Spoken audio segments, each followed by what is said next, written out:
السلام علیکم ورحمۃ اللہ وبرکاتہ۔ نحمدہ ونصلی علی رسولہ الکریم، اما بعد۔ ناظرین کرام، دنیا کے اندر مشکلات انسان کے جو ہے نا وہ ہمیشہ اس کا گھیراؤ کیے ہوتی ہے، اور مشکلات بسا اوقات انسان کی جو ہے نا وہ آزمائش کے لیے ہوتی ہیں، تاکہ وہ آزمائش پر پورا اترے اور اللہ تعالیٰ اس کو جو ہے نا وہ اجر عظیم عطا فرمائے۔ اور بسا اوقات جو انسان پر مشکلات ہوتی ہیں وہ اس کے اپنے ہی اعمال کا جو ہے نا وہ صلہ ہوتی ہیں، کہ اس نے اپنے ہی ہاتھوں کے ساتھ اپنے آپ کو مشکلات کے اندر دوچار کیا ہوتا ہے۔ جیسا کہ اللہ کا قرآن یہ کہتا ہے کہ ظہر الفساد فی البر والبحر بما کسبت ایدی الناس، کہ خشکی اور تری کے اندر جتنے بھی فساد بپا ہیں یہ سب انسان کے اپنے ہاتھوں کی کمائی ہیں۔ تو جہاں پر مشکلات کے بہت سے حل ہیں، تو ہم جو ہے نا وہ آپ کے سامنے ایک مجرب نسخہ پیش کرنے جا رہے ہیں کہ جس کے ذریعے انسان اپنی مشکلات کو دور کر سکتا ہے، اور یقیناً دور ہو سکتی ہیں۔ وہ نسخہ جناب رسول اللہ صلی اللہ علیہ وسلم کی ذات مقدسہ مبارکہ کے اوپر جو ہے نا وہ درود شریف کو، درود ابراہیمی کو پڑھا جائے۔ یہ ایسا مجرب نسخہ ہے کہ جس کے ذریعے انسان اپنی تمام مشکلات کو آسان کر سکتا ہے۔ آپ دیکھیں کہ اس دنیا کے اندر اگر سب سے قیمتی چیز اگر کوئی ہے تو وہ اللہ کی رحمت ہے، کہ جس پر برستی ہے پھر اسے ایمان بھی ملتا ہے، دین بھی ملتا ہے، عمل صالح بھی ہوتے ہیں، اس پر جو ہے نا وہ دنیا کی ساری بہاریں اپنا رستہ کھول دیتی ہیں۔ تو اللہ کی رحمت ہوتی ہے اس شخص پر۔ نبی علیہ الصلوۃ والسلام فرماتے ہیں کہ جو مجھ پر ایک مرتبہ درود پڑھتا ہے، اللہ تعالیٰ اس کے اوپر 10 رحمتیں نازل فرماتے ہیں۔ اللہ کی ایک رحمت انسان کے مقدر کو جو ہے نا وہ اس کو مقدر کا سکندر بنا سکتی ہے، تو اس پر 10 رحمتیں نازل ہوتی ہیں، اور 10 اس کے درجات بلند ہوتے ہیں۔ اگر انسان ایک درجے پر ہے اللہ کے نزدیک، وہ درود پڑھتا ہے، اللہ تعالیٰ اس کو 10 درجے بلند کر دیتے ہیں اس کے۔ جب انسان کے درجات بلند ہوتے ہیں تو اس کے لیے خیر کے رستے کھلتے ہیں، اس کے لیے جو ہے نا وہ نیکی کے رستے آسان ہوتے ہیں، اور اس سے جو ہے نا وہ برائیاں دور ہو جاتی ہیں۔ آپ علیہ الصلوۃ والسلام نے فرمایا جب تک کوئی بندہ مجھ پر درود پڑھتا رہتا ہے تو وہ بندے کے اوپر اللہ تعالیٰ اپنی رحمت نازل کرتا رہتا ہے۔ جب تک وہ مجھ پر سلام کہتا ہے تب تک اللہ تعالیٰ کی طرف سے اس پر سلامتی نازل ہوتی ہے۔ اور آپ نے تو یہاں تک فرما دیا کہ جو مجھ پر من صلی علیہ حین یصبح عشرا، کہ جو بندہ مجھ پر دن کے وقت 10 مرتبہ درود پڑھ لے، اور جو پھر اس کے بعد رات کے وقت 10 مرتبہ درود پڑھ لے، یعنی کہ دن کے اندر صرف 20 مرتبہ مجھ پر درود پڑھ لے، ادرکتہ شفاعتی یوم القیامہ، روز قیامت میری سفارش جو ہے نا وہ اس کو حاصل ہو جائے گی۔ آپ اندازہ کیجئے کہ حشر کے ان احوال کو اگر آپ پڑھیں اور سنیں تو انسان کی جو ہے نا وہ روح کانپ اٹھتی ہے۔ تو ان حالات کے اندر اللہ کے رسول علیہ الصلوۃ والسلام کی شفاعت عظیم جو ہے نا وہ ہمیں حاصل ہوگی، اور خود جو ہے نا وہ حاصل ہوگی، خود بخود ملے گی۔ کیوں؟ ہم نے اپنی پوری زندگی میں تسلسل کے ساتھ ہم نے جو ہے نا وہ ایمان کی حالت میں دل کی پختگی کے ساتھ پورے یقین کے ساتھ اللہ کے رسول علیہ الصلوۃ والسلام پر درود ابراہیمی جو ہے نا وہ درود شریف جو ہے نا وہ اس جو ہے نا وہ عمل کے ذریعے اس جو ہے نا وہ اجر کے حاصل کرنے کے لیے ہم نے پڑھا ہے۔ نبی علیہ الصلوۃ والسلام سے پوچھا گیا،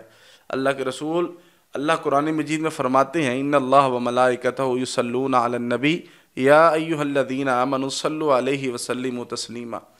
کہ بے شک اللہ اپنے نبی پر جو ہے نا وہ رحمت کرتا ہے، یعنی کہ وہ کیا کہتے ہیں جی، اللہ اور اس کے فرشتے جو ہے نا وہ نبی پر درود پڑھتے ہیں۔ تو اللہ کی یہ جو درود ہے وہ نبی علیہ الصلوۃ والسلام پر رحمت کا نزول ہے۔ فرشتوں کا جو ہے نا وہ درود وہی ہے جو وہ آپ کی شان کے اندر پڑھتے ہیں، اور اللہ تعالیٰ مومنوں کو بھی کہہ رہا ہے کہ تم جو ہے نا وہ درود و سلام پڑھو۔ تو صحابہ کہنے لگے اللہ کے رسول سلام تو ہمیں پتہ ہے کہ یعنی کہ آپ کو کہنا ہے السلام علیکہ ایھا النبی، یعنی کہ یہ اب جو ہے نا وہ آپ کے روضہ مبارک کے اوپر جب حاضری کے لیے جائیں تب یہ سلام کہیں، تو جو ہے نا وہ آپ پر سلام پڑھیں، اور جو ہے نا وہ درود کون سا پڑھنا ہے؟ تو نبی علیہ الصلوۃ والسلام نے فرمایا جو تم نماز میں پڑھتے ہو، یعنی کہ جو مشہور ہے درود ابراہیمی،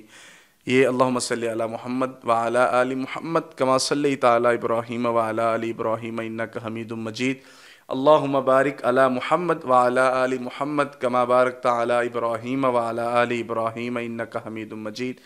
یہ درود نبی علیہ الصلوۃ والسلام کا تجویز کرتا ہے۔ ویسے تو کوئی بھی ایسے الفاظ جن میں آپ کی شان کو آپ کے مقام سے بڑھا کر یعنی کہ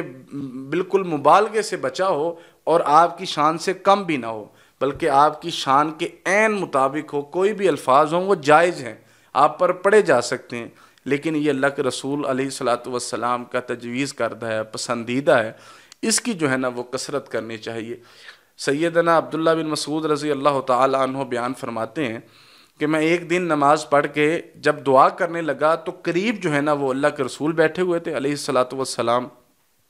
سیدنا ابوبکر صدیق اور سیدنا عمر فاروق رضی اللہ تعالی عنہما دونوں بیٹھے ہوئے تھے، قریب موجود تھے مجلس میں۔ میں نے دعا کے لیے ہاتھ اٹھائے، اللہ پر حمد کہی اور رسول اللہ صلی اللہ علیہ وسلم پر درود پڑھا، تو اللہ کے رسول علیہ السلام نے آواز بلند کہا کہ مانگ، اسی طرح مانگ تجھے عطا کیا جائے گا۔ یعنی کہ دعا ہو اور دعا کے ذریعے جو ہے نا وہ انسان جو ہے نا وہ اللہ پر، اللہ تعالیٰ کی حمد بیان کرے، اللہ کی جو ہے نا وہ تعریف بیان کرے، پھر اللہ کے رسول پر درود پڑھے، پھر دعا مانگے، اللہ دعائیں بھی قبول کرتا ہے۔ ہم اپنی مشکلات میں جب اللہ سے مانگتے ہیں تو درود شریف پڑھ کر، کثرت سے درود شریف پڑھ کر جب دعائیں مانگیں گے تو ضرور جو ہے نا وہ قبول ہوں گی، کیونکہ اللہ کے رسول کا یہ وعدہ ہے کہ تو مانگ تجھے عطا کیا جائے گا۔ صحابی رسول ہیں ابی بن کعب رضی اللہ تعالی عنہ، جلیل القدر صحابی ہیں، قاری قرآن ہیں اور بڑے ہی پاکیزہ صحابی ہیں۔ وہ ایک دن اللہ کے رسول علیہ الصلاۃ والسلام کے پاس آئے اور کہنے لگے، اب میں جو ہے نا وہ دعا کے اندر جب بھی میں اللہ سے مانگتا ہوں نا تو میں اس کے اندر جو ہے نا وہ آپ پر درود پڑھتا ہوں، لیکن آپ مجھے بتا دیجئے کہ میں کتنا درود پڑھا کروں۔ ہم اس کو جو ہے نا وہ مثال سے سمجھتے ہیں کہ 10 منٹ کی دعا ہے، اس کے جو ہے نا وہ 4 حصے ہیں، تو میں ایک حصہ جو ہے نا وہ آپ پر درود پڑھ لیا کروں گا اور باقی کے 3 حصے کا وقت جو ہے نا اپنے لیے مانگ لیا کروں گا۔ تو اللہ کے رسول علیہ الصلاۃ والسلام نے فرمایا کہ ما شئت، جس طرح تو چاہتا ہے کر لے، فإن زدت فهو خیر لک، اگر تو اس کو مزید بڑھا دے گا تیرے لیے بہتر ہے۔ اس نے کہا جی ٹھیک ہے جی، پھر 3 جو ہے نا وہ 2 حصے۔ تو اللہ کے رسول نے پھر یہی جواب دیا کہ ٹھیک ہے تو کر لے، لیکن جتنا زیادہ کرے گا تیرے لیے اور بہتر ہے۔ کہا جی پھر میں 3 حصے دعا اور 1 حصہ 3 حصے درود اور 1 حصہ جو ہے نا وہ اپنے لیے دعا۔ آپ نے پھر یہی جواب دیا کہ زیادہ کر لے تو تیرے لیے بہتر ہے، لیکن مرضی ہے تیری جتنا بھی پڑھنا چاہے۔ تو اس نے کہا ٹھیک ہے جی، میں اب ہر وقت جو ہے نا جب بھی دعا کے لیے ہاتھ اٹھاؤں گا، یہ غور طلب چیز ہے کہ میں نے اللہ تعالیٰ سے اپنے لیے کچھ مانگنا ہے، لیکن میں اپنے لیے نہیں مانگ رہا، میں دعا کے لیے ہاتھ اٹھاتا ہوں اور جتنی دیر دعا کرنی ہے، نماز کے بعد کرنی ہے، تہجد کے وقت کرنی ہے، سفر کے اندر کرنی ہے، بارش کے وقت کرنی، کوئی بھی دعا جس وقت مرضی کرنی ہے، تو میں ہاتھ اٹھاتا ہوں، میں نے 5-10 منٹ دعا کرنی ہے تو میں 10 منٹ صرف اللہ کے رسول پر درود ہی پڑھتا رہتا ہوں، اس نیت کے ساتھ کہ جو اللہ کے رسول نے بیان فرمایا۔ اگر تو صرف جو ہے نا وہ دعا کے وقت مجھ پر درود پڑھتا رہے، اذن تکفی ہمک وتغفر لک ذنبک، اللہ تعالیٰ جو ہے نا وہ تب تیرے سارے غم ختم کر دے گا اور تجھے جو ہے نا وہ معاف بھی کر دے گا۔ یعنی کہ دنیا کی مجھے ٹینشن ہے کہ میرے غم دور نہیں ہو رہے، تو غم دور ہو جائیں گے، اور آخرت کے لیے یہ ہے کہ اللہ مجھ سے راضی ہو جائے، تو اللہ تعالیٰ بھی جو ہے نا وہ اس عمل کے ذریعے راضی ہو جائیں گے انشاءاللہ تعالی۔ تو اس جو ہے نا وہ عمل کو اپنی زندگی کا حصہ بنائیے، اس کو کثرت کے ساتھ پڑھیے، چاہے ہم نے جو ہے نا وہ اپنے فلسطینی بھائیوں کے لیے کوئی مدد مانگنی ہے، اپنے رزق کے لیے کوئی دعا کرنی ہے، اپنے بچوں کے لیے کوئی دعا کرنی ہے، اپنے کاروبار کے لیے دعا کرنی ہے، اپنی پڑھائی کے لیے دعا کرنی ہے، تو کثرت سے اللہ کے رسول علیہ الصلاۃ والسلام پر درود پڑھیے کہ یہ غموں کو جو ہے نا وہ مٹا دیتا ہے، یہ دل کی جو ہے نا وہ گندگی کو اتار دیتا ہے، یہ اللہ کے رسول علیہ الصلاۃ والسلام کی محبت اور آپ کی قربت کا باعث ہے، اور یہ آپ سے محبت کو مزید جو ہے نا وہ بڑھا دیتا ہے۔ اللہ تعالیٰ مجھے اور آپ سب کو اس کی جو ہے نا وہ توفیق عطا فرمائے۔ وآخر دعوانا الحمد للہ رب العالمین۔